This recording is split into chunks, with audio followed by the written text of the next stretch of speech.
asyhadu an la ilaha illallah wahdahu la syarikalah wa asyhadu anna Muhammadan abduhu wa rasuluh alladzi la nabiyya ba'dah. Tekan ihwatu iman, kita akan lanjut tentang kandungan surat Al-Fatihah. Kemarin sudah selesai sampai ayat yang ke-7. Nah, disinilah bagaimana surat Al-Fatihah yang diungkapkan oleh Syekh Marwan bin Musa. Al-Fatihah ini sangat singkat, hanya 7 ayat.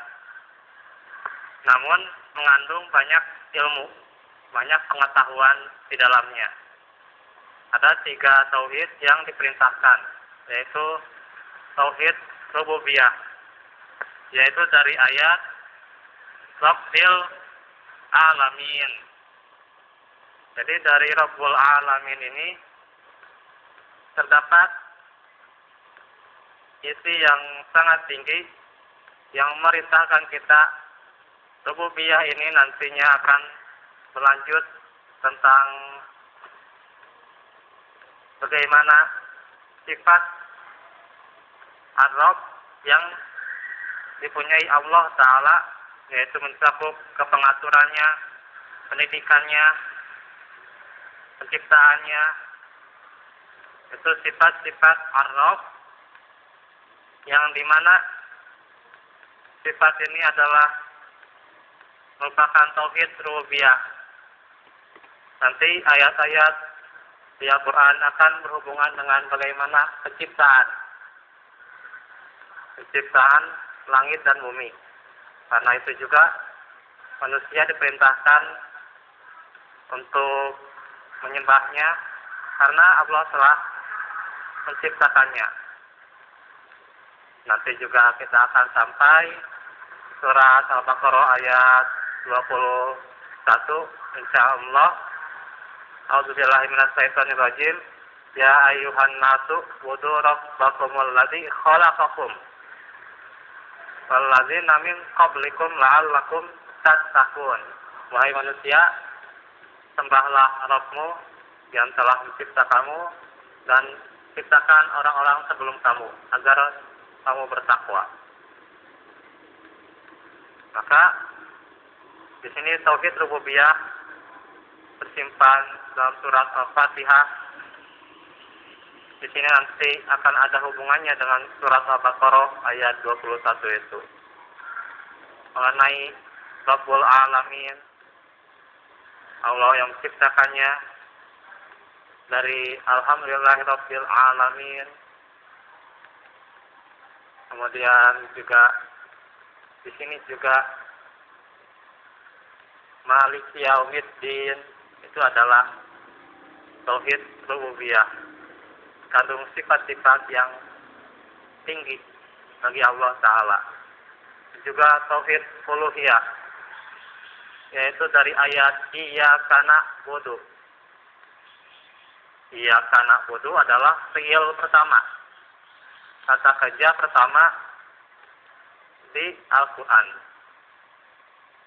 Jadi kata kerja pertama di Al-Quran ini adalah bermakna tauhid, bahwa kata kerja pertama, perintah pertama adalah tauhid. Maka juga Luqman juga mewasiatkan agar bertauhid kepada anaknya. Khalaqal barolah walaqad atainal luqmana hikmata anishkur lillah wa may yashkur fa innama yashkuru li nafsi. Jadi memerintahkan anaknya agar bersyukur kepada Allah. Ini adalah bagian dari tauhid. Jadi iyyaka na'budu. Ini yang pertama, perintah untuk menyembahnya. Wa man kafara fa innallaha ghaniyyun hamid. Jadi perintah yang pertama itu bertauhid. Maka ini sebuah pengajaran misalnya kepada anak-anak yang diperintahkan pertama itu baik anak didik atau misalnya anak yang dilahirkan itu ya bagi yang sudah nikah, maka termasuk bahwa ajaran yang pertama itu tauhid, memperkenalkan siapa penciptanya. Kadang ada yang mengatakan bahwa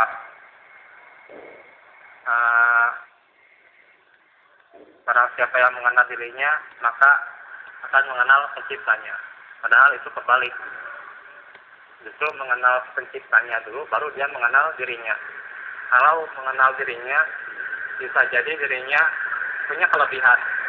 Terus dia bangga diri dengan kelebihan itu, atau sombong, yang membuat dia melampaui batas. Makanya yang lebih tepat itu mengenal dulu rohnya, kemudian baru mengenal dirinya.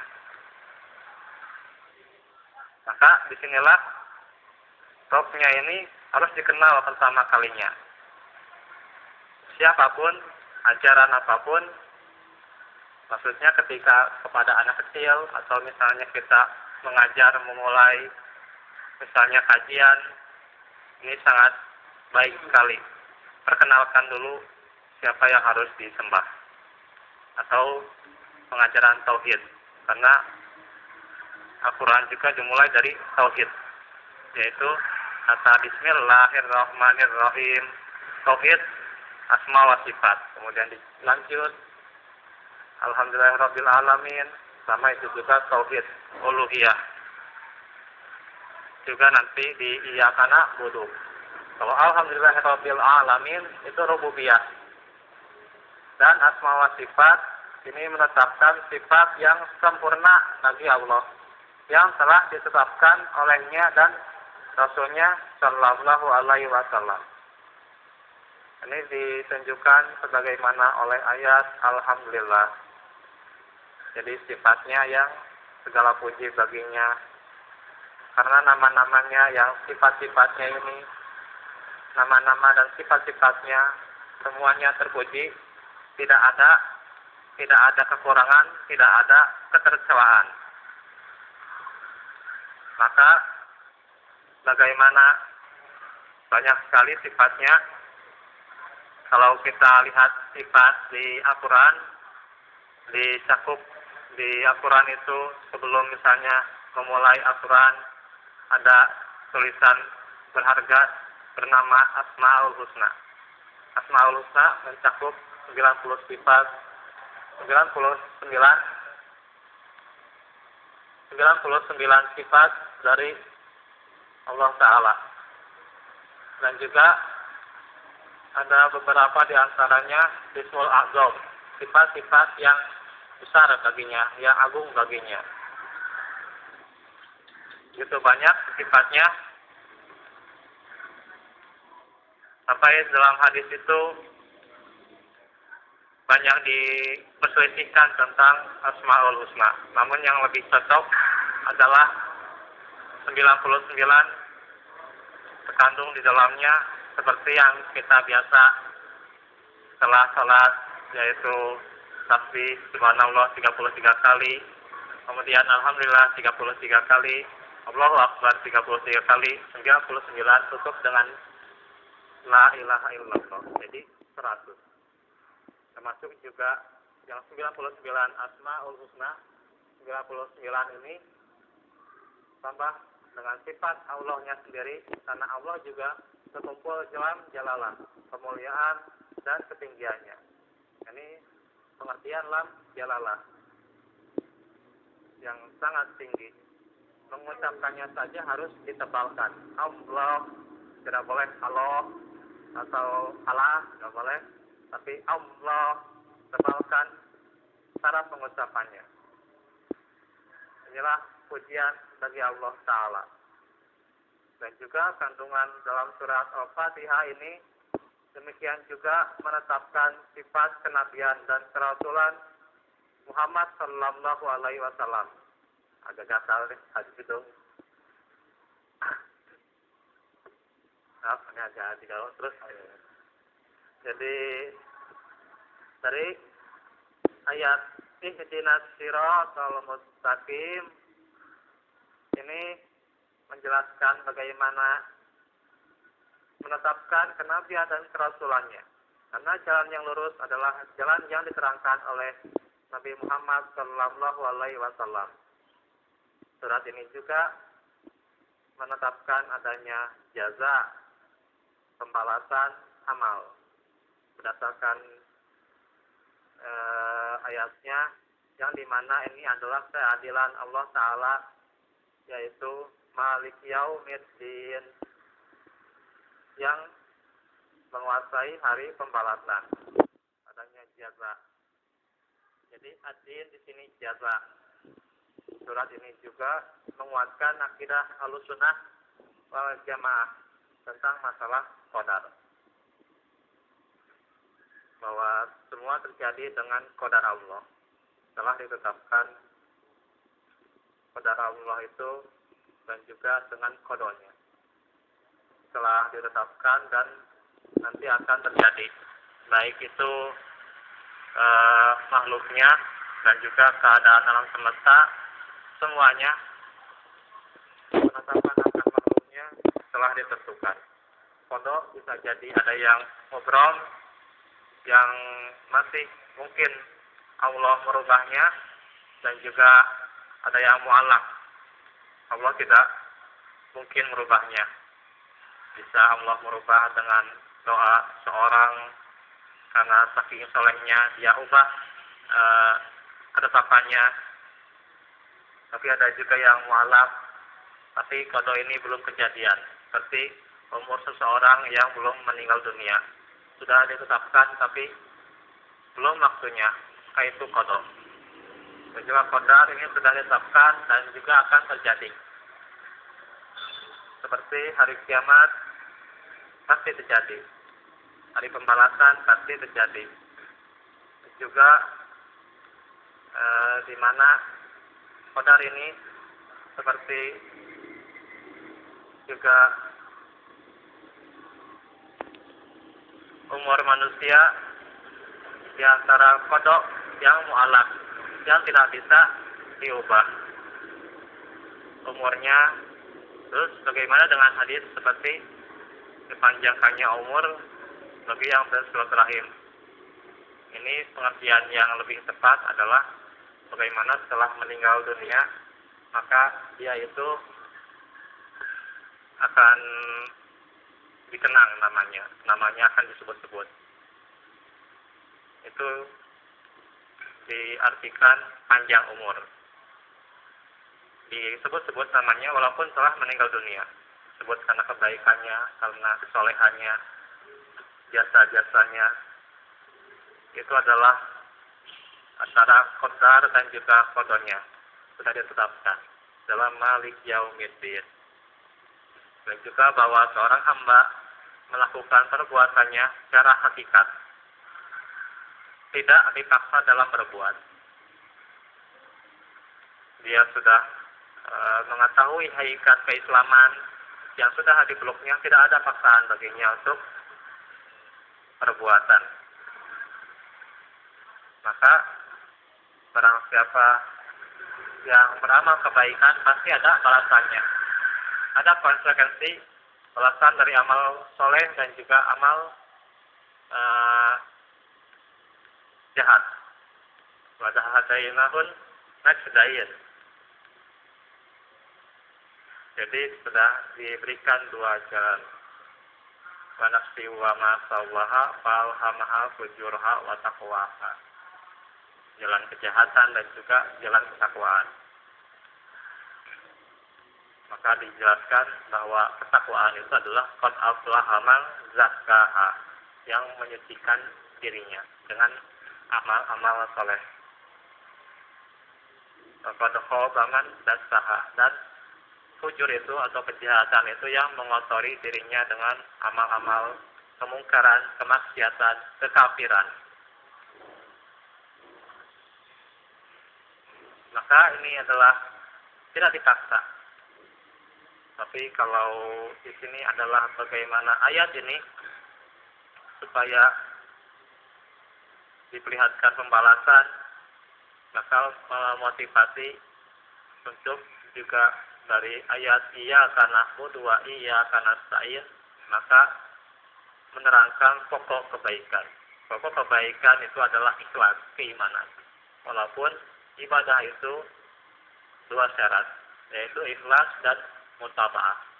Ikhlas hanya mengharap ridho dari Allah, dan mutaba'ah yaitu sesuai dengan apa yang diajarkan Rasulnya.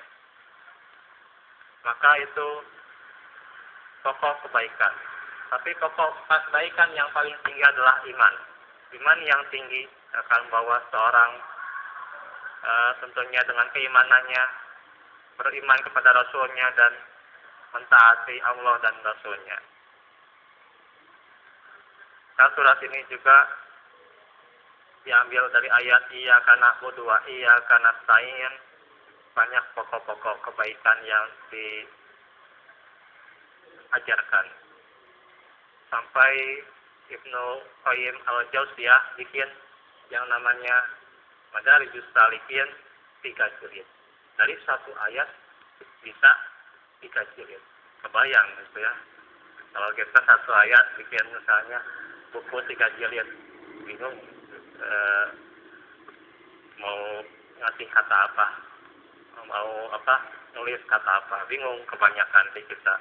Tapi kalau Ibnu Qayyim al-Jauziyah membuat beberapa tahun Madarijus Salikin sampai 3 jilid, luar biasa dari satu ayat.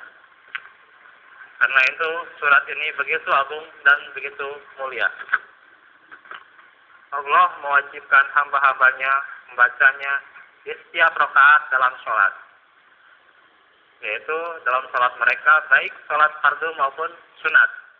Fatihah merupakan rukun dari sholat, membacanya kecuali dalam sholat jahar, sholat yang dimana imam mengeraskan suaranya, maka kita hanya mendengarkannya, karena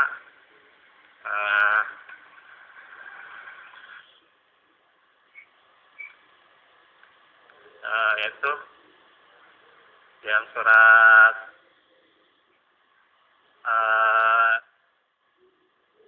Al-A'raf ayat-ayat terakhir, istami'u lahu wa ansitu, dengarkanlah dan perhatikan, atau diamlah. Dengarkanlah dan perhatikan, diamlah.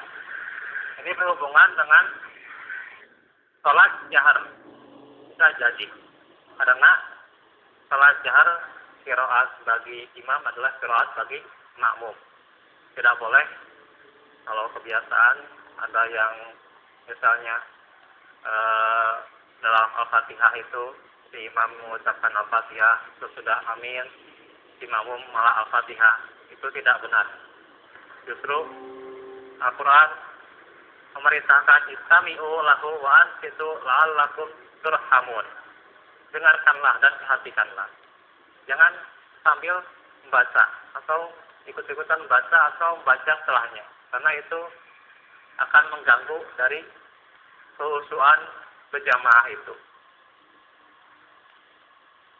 Beberapa pendapat ulama tapi tidak benar. Katanya bagaimana tetap bahwa harus memang dalam Ibnu Katsir katanya harus dibaca setelah amin makmum itu, tapi itu hadisnya tidak kuat untuk dijadikan pegangan, untuk dijadikan amalan. Justru yang kuat adalah Al-Quran. Al-Quran dibandingkan hadis dhaif pasti lebih kuat Al-Quran. Apalagi hadisnya dhaif, tidak kuat. Jelas bahwa makmum itu harus mendengarkan dan perhatikan bacaannya. Dan juga dari surat Al-Fatihah ini Allah mengajarkan kepada hamba-hambanya bagaimana mereka memuji dan menyanjungnya, lalu mereka meminta kepada Rabb-nya segala apa yang mereka butuhkan. Jadi iya karena berdua, iya karena stain, inilah antara aku dan hambaku. Dan apa yang mereka pinta. Tapi bukan artinya misalnya dalam segala hajatan ditutup dengan surat Al-Fatihah. Keliru. Keliru itu.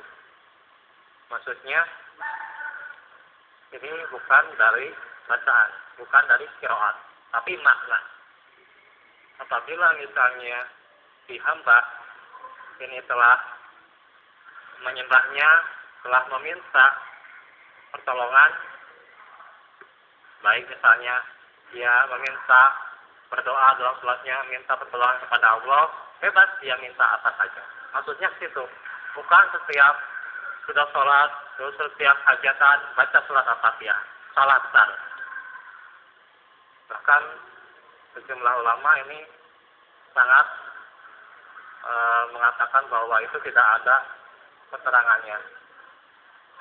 Tidak ada keterangan satupun hadis baca setiap hajatan baca surat Al-Fatihah, ditutup surat Al-Fatihah, dibuka surat Al-Fatihah. Tidak ada.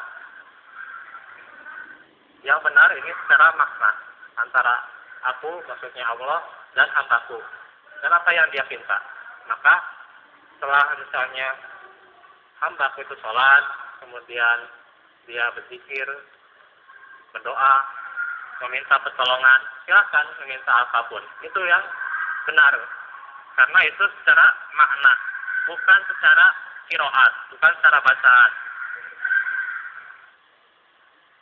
Maka itulah bagaimana yang diajarkan dalam iyyaka na'budu wa iyyaka nasta'in. Di surat ini juga bukti butuhnya makhluk kepada Rabb-nya. Jadi justru bukti kita butuh kepada Allah. Makanya kalau sudah tidak bisa ibadah, tidak mau ibadah lagi, tidak ada kemauan untuk beribadah, maka dia adalah orang yang tidak merasa butuh kepada Allah. Tidak merasa. Padahal sebenarnya dia membutuhkan. Setiap hidupnya itu diatur. Setiap apapun yang dia nikmati itu dari Allah. Tapi dia tidak menyadarinya. Tidak merasa dibutuhkan.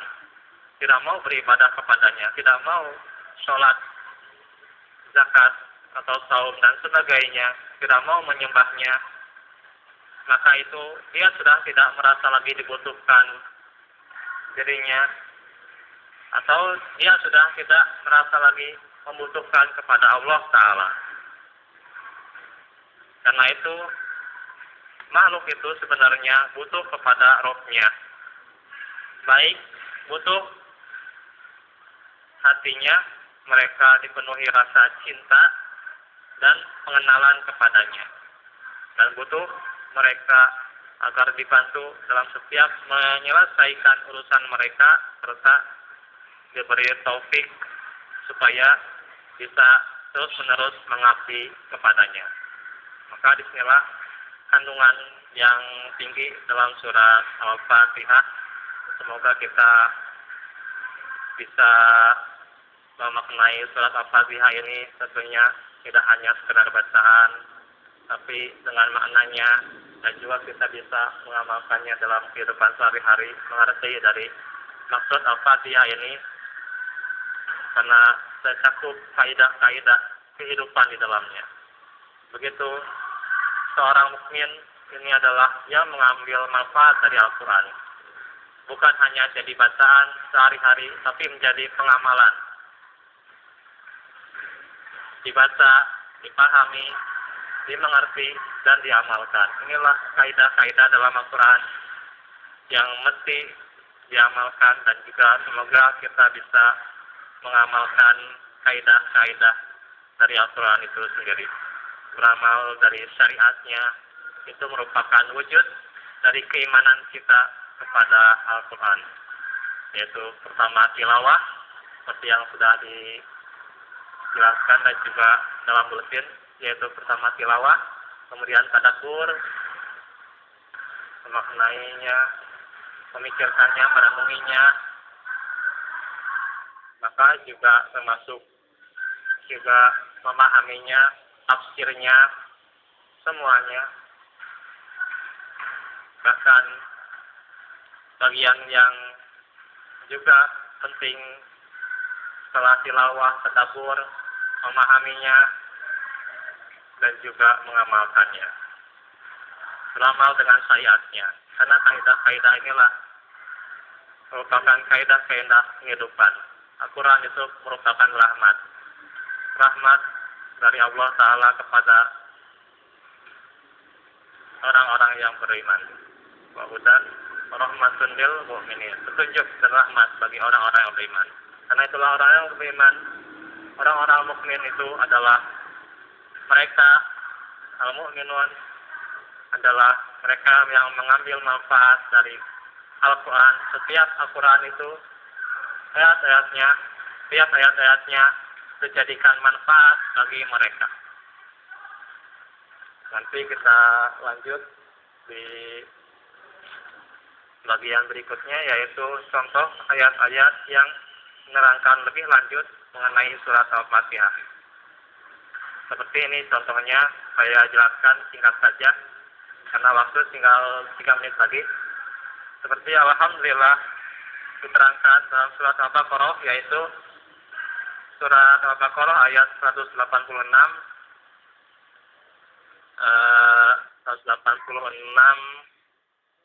dan juga 286. Jadi alhamdulillah, jadi kalau kita lihat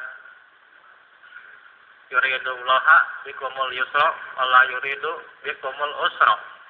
Allah hendak memberikan kepadamu kemudahan dan Allah tidak mau kepadamu itu kesusahan. Dan juga la yukallifullahu nafsan illa wus'aha. Tidaklah Allah membebani hambanya kecuali dengan apa yang disanggupinya. Karena itulah memujinya dengan kesanggupannya. Fattaqullaha mastata'tum. Selama dia diberikan kesanggupan, maka dia harus memujinya. Juga demikian surat Al-Fatihah ini, yaitu dari Rabbul Alamin, yaitu surat Al-Baqarah 21, 22, 29. Itu juga Allah yang menghamparkan langit bersama abina'a. Allah yang menghamparkannya, langit sebagai atapnya, menghamparkan bumi ini, nikmat-nikmatnya bersama bina'a, langit sebagai atap, sebagai bangunan. Fa'anzala minas sama'i ma'an fa'akhraja bihi minas samarati rizqan lakum. Dan dia turunkan dari langit itu hujan, air hujan yang menumbuhkan buah-buahan sebagai rezeki darinya kepada kalian. Maka fala taj'alu lillahi andada wa antum ta'lamun. Takkan tandingan-tandingan bagi Allah padahal kalian mengetahuinya. Jadi disinilah Rabb itu tidak boleh disandingi. Harus hanya kepadanya kita menghambakannya. Dan juga ayat 29 saya agak lupa lagi ini. Nanti kita lanjutkan saja dari contoh-contoh ayat yang menerangkan lebih lanjut dari surat Al-Fatihah ini. Begitu tinggi. Masawa ilas sama. Maka disinilah kita tidak boleh menyebut Tuhannya. Dan juga Ar-Rahmanir-Rahim, Al-Baqarah 37 dan juga 126. Nanti kita akan merincinya di pertemuan selanjutnya. Juga lebih diberikan taufik supaya bisa memaknai Al-Quran ini dan juga mengamalkannya tilawah terus-menerus. Dan juga setelah itu bagaimana memahaminya, mengamalkannya. Rabbana la tuzigh qulubana ba'da idh hadaytana wa hab lana min ladunka rahmah innaka antal wahhab. Rabbana atina fid dunya hasanah wa fil akhirati hasanah wa qina adzabannar. Terima kasih. Mohon maaf apabila ada kesalahannya.